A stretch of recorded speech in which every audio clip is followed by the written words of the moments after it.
পালাইছে নাকি না তাও যদি ওরা পালাইতে পারে পাবে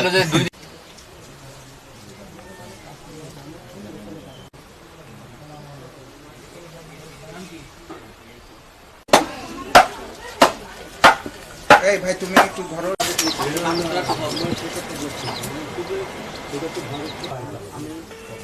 কোথায় আছে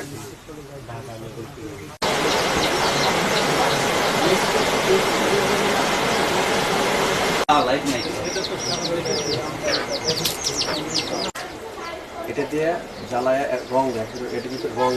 সে গরুর খাবার হিসেবে না মানুষের খাবার হিসেবে স্যার আপনারা এখানে বানায় না বানায় তো বানায় ওগুলো আলাদা যারা বানায় তৈরি করে এটা আলাদা কারখানা বানায় আমরা এইখানে মিক্সার করে ওখানে জাল দিয়া গালালিয়া গুড়ের কালারটা কি খাবার হিসেবে কত টাকার গুড় দিয়া কিনছে মুখান থেকে